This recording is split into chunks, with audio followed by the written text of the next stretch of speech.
Hello friends मोर अन्य এটা ভিডিওলৈ আপোনালোকক স্বাগতম জনাইছো। আজি আপোনালোকক দেখাবলৈ ওলাইছো বহু দিনৰ পৰা আশাৰে বাট চাই ৰোৱা সপোনৰ ঘৰখন আৰু ইমান ধুনীয়াকৈ সজা হ'ল চাকচোন সপোনৰ ঘৰখন। আজি এইখন ঘৰ মোৰ বাই গৰাকী ঘৰ আৰু আজি ঘৰ লোৱা সকাম পাতিছে। ঘৰ এখন বনোৱাৰ পিছত ঘৰখনত নাম গুণেৰে ঘৰ লোৱা সকাম পতা হয় আৰু আজি সেই দিনটো আহাৰ মাহৰ প্ৰথম সময়ে তেওঁলোকৰ মন্দিৰ ভাগ আৰু ঘৰখনৰ মেইন ঘৰটোৱে হৈছে গোসাঁই ঘৰ। গোসাঁই ঘৰ কিছুমানে বাহিৰত পাতে আৰু কিছুমান লোকে ভিতৰতে পাতে অসুবিধাৰ কাৰণে, আৰু এইটো আলহী ৰুম। আজি অকল নাম কীৰ্তন কৰা হ'ব, সেইকাৰণে ইয়াত বস্তু এতিয়াও সোমোৱা নাই, ঘৰৰ লাগতিয়াল বস্তুখিনি। তেওঁলোকে কেইবাটাও ৰুম বনাইছে মুঠতে। আপোনালোকে চাই থাককচোন কেনেকুৱা লাগিছে আজি ঘৰখন। মই এতিয়া কৰিডৰেদি ভিতৰলৈ সোমাই আহি আছো আৰু ভিতৰতে নাম প্ৰসংগ হৈ আছে। আপোনালোকক নাম প্ৰসংগখিনি দেখুৱাম অলপমান। গাঁৱৰ ৰাইজসকল আহি নাম প্ৰসংগ কৰি আছে।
এতিয়া নাম কীৰ্তন শেষ হৈছে আৰু ঘৰৰ আৰু পৰিয়ালৰ সকলোৱে ভকতৰ ওচৰত সেৱা লৈছে।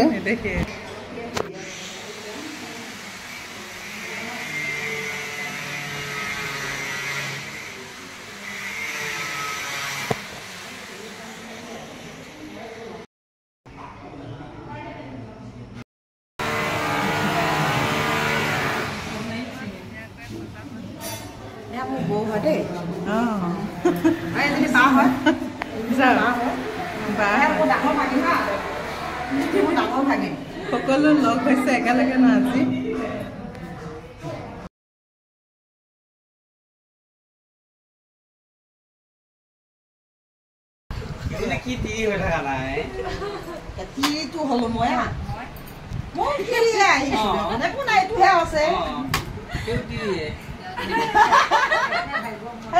চবকে লগ পাইছো। এইটো আমাৰ টিকলুটো। টিকলু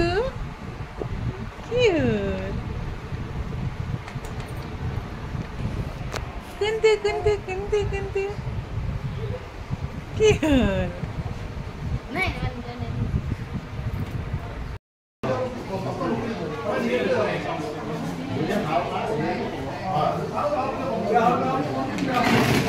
এতিয়া আমি চব যাবলৈ ওলালো। এয়া ঘূৰাই দিয়ক,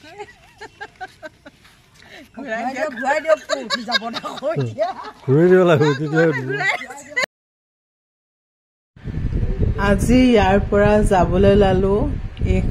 গাঁৱৰ পৰিৱেশটো মানে ইমানেই ধুনীয়া, চাৰিও চাইডে গছ গছনিৰে ভৰা এটা সুন্দৰ পৰিৱেশ আৰু সকলোৱে এতিয়া ৰাস্তাত ৰখি আছো। ভাগে ভাগে সকলো নিজৰ নিজৰ ঘৰলৈ যাম আৰু কেতিয়া লগ পাওঁ আৰু নাজানো। যদি মোৰ ভিডিঅ'টো চাই আপোনালোকৰ ভাল লাগিলে লাইক কমেণ্ট কৰিব।